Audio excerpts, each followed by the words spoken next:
Selamat berjumpa lagi dengan channel kami, Make It Simple Channel. Di channel ini kita akan membahas hal-hal yang rumit menjadi gampang dan yang berat menjadi ringan. Jadi pada episode kali ini kita akan membahas mengenai beberapa pertanyaan dari pemirsa di konten kita sebelumnya. Konten kita sebelumnya membongkar rahasia trading forex ya. Kita masih bersama narasumber yang sama, Bapak Gunawan WST ya.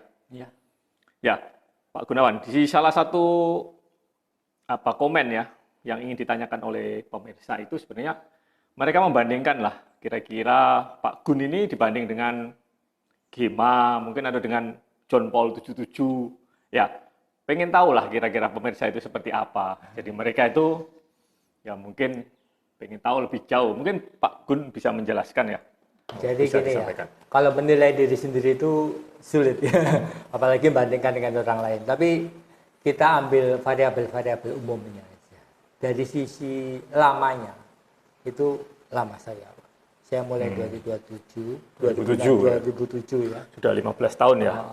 Terus kemudian dari sisi pendekatannya sangat berbeda. Saya selalu mengutamakan pendekatan fundamental gitu. Pendekatan fundamental. Ya, jadi saya selalu membahas forex itu dari sisi fundamental karena menurut saya itulah yang paling penting supaya kita tidak kesasar. Ya, jadi basicnya ya fundamental. Tapi ada sisi kekurangan saya tentu saja. Saya tidak pernah membuka kelas gitu ya. Dan tidak pernah memprovide sinyal provider. Ya. Dan juga walaupun saya juga mengembangkan IA, mengembangkan indikator gitu. Karena tanpa indikator menjadi trader forex itu hampir mustahil. Gitu. Ya, indikator ini istilahnya robot ya, robot forex. Ya. Sebenarnya indikator atau expert advisor atau algoritma atau bisa juga artificial intelligence lah kira-kira seperti itu ya. Dan indikator yang paling bagus adalah yang kita buat sendiri. Ya, tapi kalau bisa program itu ya. Iya. Kalau nggak bisa program ya kita follow. Iya, karena gini, waktu kita menjelaskan ke orang lain gitu ya, mungkin itu ada bias sedikit gitu. Nggak klik gitu rasanya. Ya, nggak bisa semua isi kepala kita ditransfer ke orang lain ya tentu saja pasti nggak bisa. Jadi kalau kita lihat ya perbedaannya antara Pak Gunawan ini dengan John Paul 77 atau Gema, itu salah satunya mereka memang mendapatkan profit memang dari anggota ya. Iya. Get member ya. Membuka kelas. Edukasi lah istilahnya. Iya. Edukasi itu dengan seminar, membuka kelas. Iya, jadi intinya YouTube, pendapatan trading sendiri itu diragukan gitu. Ya, jadi para seperti Gema, John Paul 77 ya memang juga mereka juga ingin memberikan edukasi, memberikan pencerahan, tapi bedanya di sini kita tidak terafiliasi. Iya, dan saya tidak pernah memprovide di YouTube untuk forex gitu. Ya tidak. Jadi kalau misalnya yang lain itu mendapatkan pendapatan dari member ya. Iya. Mereka mencari member sebanyak-banyaknya dan mereka mendapat pendapatan dari sana. Kalau kita, kalau Pak Gunawan ini nggak pernah ya? Nggak pernah. Nggak pernah cari member, nggak pernah buka kelas. Walaupun permintaan itu sebenarnya banyak gitu. Waktu kita ada chatting di forum gitu kan. Oh gitu. Jadi nggak pernah juga kasih sinyal ya? Nggak pernah. Sinyal provider ya? Iya. Tidak. Jadi tapi kalau ya yang lain-lain itu kan sebenarnya sah-sah juga ya, mereka dapat pendapatan dari seminar, sah. Member baru lah istilahnya, member baru. Sah saja karena gimana ya? Bagaimanapun juga dia membagi ilmunya, entah itu ilmu apapun, memang ada effortnya. Jadi kira-kira apa persamaannya kalau begitu? Persamaannya adalah bahwa sama-sama mengedukasi ya, menggeluti, sama-sama mengedukasi, sama-sama pakarnya di bidang trading forex ya. Boleh dibilang seperti itu.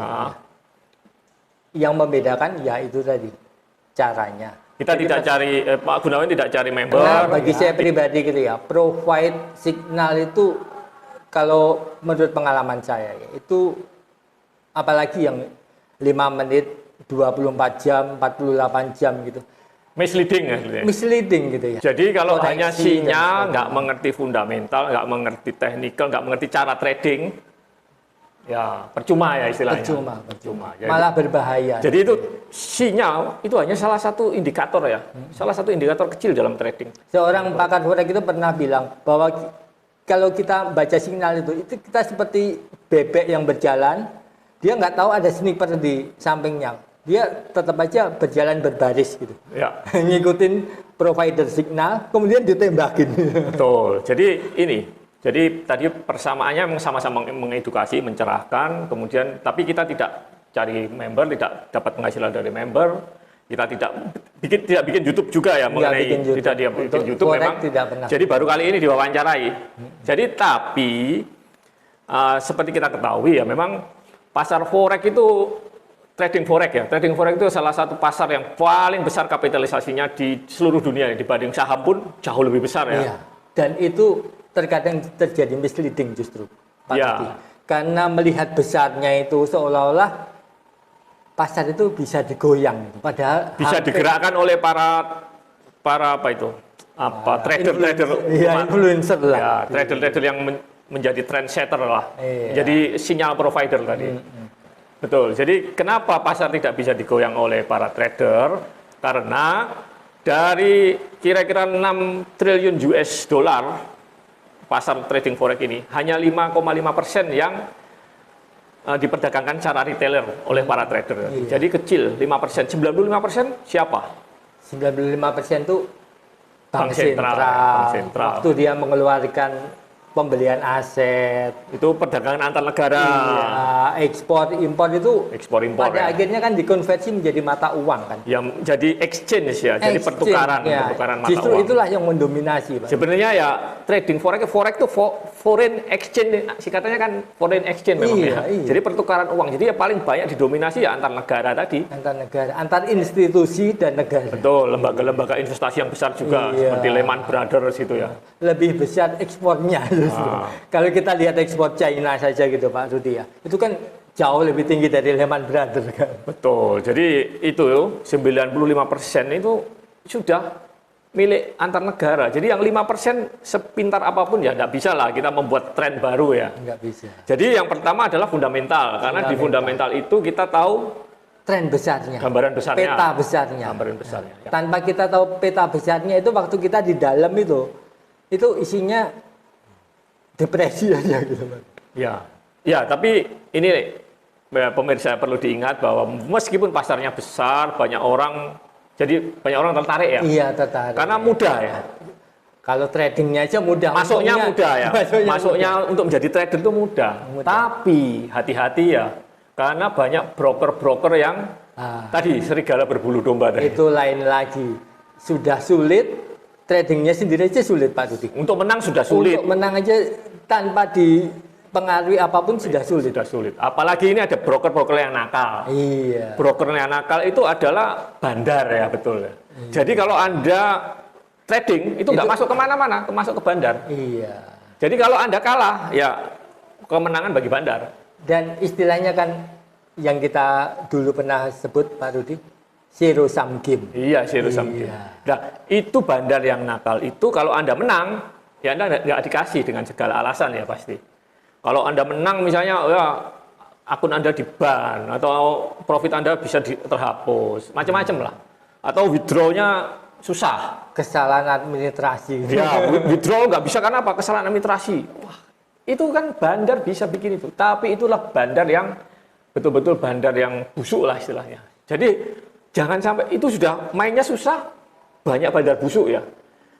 Kenyataannya banyak bandar busuk dari bandar-bandar yang baik. Ya, itulah sebabnya juga forex itu menjadi terkenal gitu ya. Karena banyaknya influencer yang mendorong-dorong orang untuk masuk dengan kapasitas yang minim gitu. Betul. Jadi ada bandar yang kebanyakan bandar itu ya mesti cari untung lah, seperti tadi ya bandar-bandar yang nakal. Ya, mereka berbisnis kan cari itu. Betul. Tapi ada sebenarnya bandar yang bagus juga. Jadi tidak semuanya bandar itu seperti itu. Tapi sulit yang mencari.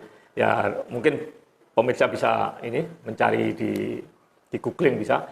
Ya bandar yang bagus tuh ya kalau Anda menang ya pasti kebayar. Kenapa kok pasti kebayar? Karena mereka sebenarnya kalau Anda sudah profesional ya, sering menang itu biasanya kan diamati sama bandar ya. Jadi transaksi Anda itu nggak ke bandar lagi, sudah ke atas lagi, ke liquid provider ya, yang lebih atas sebelum ke bank. Karena kita mainnya kan memang main broker itu memfasilitasi untuk main yang kecil-kecil. Tapi itu gitu. sulit kalau ketika durasi waktunya pendek gitu Pak. Kan ada jeda waktu. Ya, kalau kita bandar yang bagus tuh kadang-kadang ya gitu, kalau dilempar ke Tapi liquid trader provider. yang bagus itu biasanya memang cenderung jangka panjang. Jarang sekali yang jangka pendek gitu. Tapi kalau kita main trading itu nomor satu kan cari aman pasti. Iya. Untuk apa kita nanti belajar teknikal, belajar fundamental, sudah bisa menang, nggak bisa ditarik. Iya. Itu sakit itu. Dan kalau bandarnya nakal, ya ada saja alasan untuk nggak bisa ditarik tadi ya. Administrasi, akunnya di-ban, Anda melanggar, apa itu? Code Melanggar. itu apa? Ya peraturan. Ya aturan lah, karena mereka yang bikin aturan. Jadi nomor satu itu aman lah orang pemain trading forex, karena sudah susah-susah belajar fundamental, belajar teknikal, sudah bisa menang, kalau nggak bisa ditarik uangnya. Jadi gini, memang ini suatu pasar yang besar, yang menarik banyak orang dan mudah dilakukan. Mudah dilakukan tapi sulit untungnya. Iya, mudah dilakukan, tapi banyak bandar-bandar, broker-broker yang bermain mengambil keuntungan di situ. Jadi memang harus hati-hati. Jadi apa yang dikatakan oleh Pak Gunawan ini, dikatakan oleh teman-teman juga dari John Paul 77 di GEMA, memang benar. Nomor satu adalah money management ya. High risk, high return, seperti itu. Jadi kita nomor satu memang harus worst case-nya dulu apa? Risikonya dulu harus kita siap apa enggak. Kalau forex itu ya yang kita betul-betul mainkan itu idealnya berapa persen dari modal kita? Forex itu tergantung gitu ya, tergantung style kita juga gitu. Bisa 1%, bisa 5% kalau memang trennya itu kuat gitu. 5%. Jadi tren itu memang seperti ini ya, misalkan pecah perang, jeder gitu. Itu trennya panjang Pak Rudi. Bisa sebulan kayak Rusia ini ya, harga minyak akhirnya iya kan berbulan-bulan harga selalu di atas $100 gitu. Jadi tren itu kalau kita trading harian 5 menit apalagi 5 menit gitu. Kita akan kesangkut waktu false signalnya gitu pasti. Nah, itu sangat berbahaya sekali. Dan kalau kita tidak siap rugi, otomatis kan cut loss. Betul. Jadi ini ya, kita perlu ingat yang pertama tadi pasarnya besar. Kemudian banyak orang yang gampang sekali lah masuk ke situ, karena ya gampang itu karena difasilitasi oleh broker ya. Kita bisa beli dalam lot yang kecil, sangat kecil. Resminya itu kita mesti ngeluarin yang di Amerika itu ngeluarin surat pajak dan sebagainya. Ya, kalau administrasinya itu terlalu rumit. Jadi memang ada jenjangnya dari liquid provider, bank, liquid provider, kemudian broker, baru para trader ini ya, trader yang retailer lah kita. Retailer itu ya kira-kira hanya 5,5% dari total perdagangan forex global. Iya, perdagangan forex global itu jangan salah bahwa tidak di-drive oleh trader-trader yang di MT4, MT5 itu enggak. Ya betul, karena 5,5% nggak akan efek. Nggak ada. Yang mendrive justru bank sentral. Iya. Bank sentral itu paling besar porsinya. Karena mereka 95% yang menguasai perdagangan itu. Tapi bagi orang awam seperti kita, 6 triliun USD kali 5% itu masih berapa ya? 300 miliar kira-kira. Tapi nggak bisa menggerakkan pasar. 3 miliar USD ya, besar sekali. Ya, tapi itulah kira-kira pemirsa yang mungkin penasaran apa sih, apakah kita setuju atau tidak dengan GEMA, dengan John Paul 77. Ya, pada prinsipnya gimana tadi? Jadi prinsipnya itu kalau kita trading forex itu, pertama itu manajemen risiko tadi, kedua itu fundamental. Kita harus tahu peta besarnya gitu loh. Tanpa kita tahu peta besarnya, tren besarnya itu, harga itu kan selalu berfluktuasi. Ya. Seberapa kuat kita diteror terus dengan Betul. harga. Padahal yang di video-video itu kita lihat untung berapa ratus juta itu dalam berapa menit gitu ya. Bagaimana kalau kebalikannya? Iya betul. Jadi bisa untung, ada yang untung berapa M dalam satu bulan misalnya. Ya itu mereka berarti ini masih main skala-skala yang mikro gitu ya. Scalping itu bisa terjadi kalau pasarnya itu nggak ada news, nggak ada apa. Averaging. Averaging itu pun Ranging. averaging itu sebenarnya ada dua, sideways sama averaging. Averaging itu terjadi setelah tren. Sebelum tren itu sudah terjadi sideways. Ya. Pasar mengecil sekali, akhirnya meledak karena semua orang menunggu momennya. Nah, setelah itu meledak. Ya itulah kita trending gitu. Kalau kita tidak tahu momen trending itu, akhirnya kita anggap itu memotong resisten atau memotong support. Akhirnya Ya. kita, wah salah. Nah, Ya di situ betul, salah. betul pemirsa. Jadi nomor satu adalah fundamental. Fundamental tuh kita bisa tahu gambaran besarnya ya, Iya, gambaran keseluruhannya, peta besarnya dalam setahun, dalam berapa, setahun lebih mungkin. Tapi kalau kita masuk trading dalam hitungan menit, hitungan jam, hitungan hari, wah itu faktor gamblingnya besar berarti ya. Gamblingnya besar. Kita hanya memainkan tadi, pakai technical, pakai ini. Technical tuh ya, whatever, technical tuh ya hanya sebagai tool ya, bukan, dan itu namanya tool itu belum tentu cocok untuk setiap kondisi. Iya, ada. Ya, jadi kalau memang betul di situ bisa dapat gain, ya itu berarti laki faktor. Ini hanya untung-untungan. Jadi kalau seperti itu, ya kita nggak setuju. Ya, betul ya. Nggak setuju. Karena Jadi itu akan, ini masalah uang nyata. betul. Seberapa kuat kita diteror oleh harga gitu. Betul. Ketika minus atau kalaupun plus, baru 1% pun mungkin di close karena sudah terlalu Ya. takut gitu. Pertama, ya kita juga dilemahkan ya dengan sifat greedy kita, dengan sifat ketakut kita. Kedua, kita juga menghadapi broker yang nakal-nakal. Ketiga, dari sisi technical itu belum tentu bisa cocok dalam setiap Technical kondisi. itu hanya rambu-rambu. Iya, hanya rambu-rambu, dan kita kadang-kadang terkecoh juga. Dan multitafsir tanpa Iya, kita betul. tahu fundamentalnya, kita akan Ya, multitafsir. terkecoh tadi ya, menyesatkan lah istilahnya. Kadang-kadang bisa menyesatkan. Jadi itu kira-kira pemirsa, dimanapun kalian berada. Jadi kalau mau masuk forex, betul-betul harus berhati-hati. Pertama, kita harus menyadari tadi, di dunia forex itu ya banyak broker-broker yang nakal tadi. Kita harus betul-betul hati-hati. Kedua, kita harus ngerti fundamental. Tapi harusnya mengerti semua ya, mengerti semua. Saya jelaskan tentang fundamentalnya, watch-nya. Ya. Supaya tahu fundamental itu apa sih, sering diomongkan, tapi kita nggak tahu fundamental apa. Apakah tentang bank sentral saja? Tidak. Gitu. Jadi fundamental seperti itu. Perdagangan forex pada intinya adalah perdagangan antar negara, perdagangan barang yang kemudian direalkan menjadi perdagangan uang, gitu kan? Ya, betul. Ekspor impor akhirnya dalam bentuk uang, Betul. ya kan? Nah, kalau kita tidak melihat produktivitas suatu negara, kekuatan Consumer index, konsumernya, ya consumer index-nya, terus kemudian tidak melihat perubahan rate bank sentral gitu, ya kita akan, karena perubahan bank sentral, rate bank sentral itu sangat signifikan gitu. Jadi misalkan dari 0,25 naik ke 0,5, Ya, betul. itu jangkanya akan panjang, nggak mungkin 1 bulan 2 bulan gitu. Dan mereka memang ya bank sentral itu yang 95% tadi menguasai pasar forex tadi. Iya. Retailer, trader-trader walaupun ngomong besar pun ya hanya 5% kecil. Tapi 5%-nya perdagangan seluruh dunia ya memang 300 US miliar. Iya, tadi. kalau dari nilainya besar, tapi kalau dari persentase, yang mendrive itu kan persentase Pak Rugi, bukan Betul. nilainya gitu.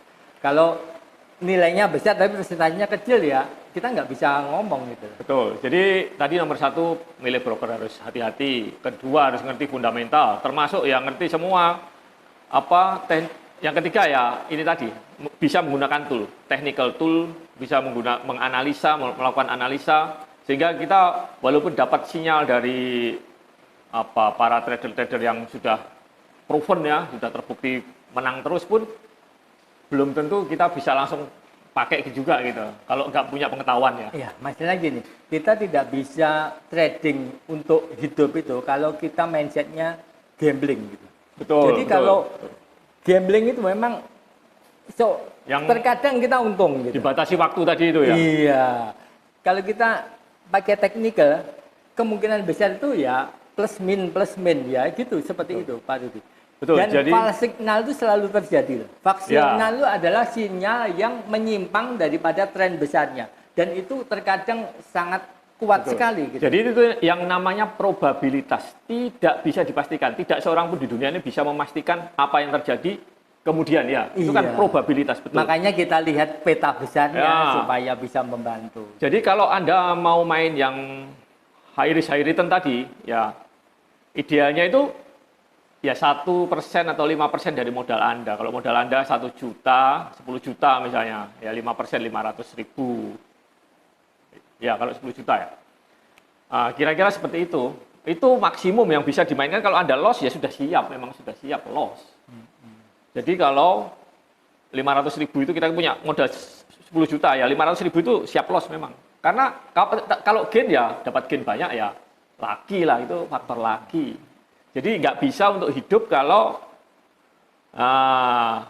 dan yang penting itu hanya kapan gambling. masuknya gitu Pak Rudi. Ya. Nah, terkadang kita ini terlalu tergesa-gesa gitu. Tidak mau menunggu waktu sideways itu sudah sebelum dia bergerak pun kita kadang-kadang sudah masuk gitu karena apa? Betul. Namanya gerakan itu kan begitu rata, gerakan dikit-dikit akhirnya melesat gitu kan ya. Jadi harus punya kesabaran ya, sabar ya untuk menunggu tren yang kita harapkan. Jadi itulah kira-kira pemirsa kalau prinsip-prinsip yang akan kita jelaskan atau kita yang ingin mengedukasi, menaikkan atau meningkatkan literasi financial mengenai trading forex ini kepada para pemirsa. Jadi pada diskusi kali ini kesimpulannya ya nomor 1 adalah kita harus hati-hati memilih broker, kemudian harus ngerti fundamental, harus ngerti tools itu digunakan kapan gitu loh. Kemudian yang keempat kita menggunakan uang yang betul-betul ya sudah siap loss, uang dingin tadi. Maksudnya bukan uang yang bulan depan dipakai. Betul, jadi uang dingin lah kira-kira. Yang kelima adalah psikologis tadi, kita harus ya seperti seorang sniper itu ya.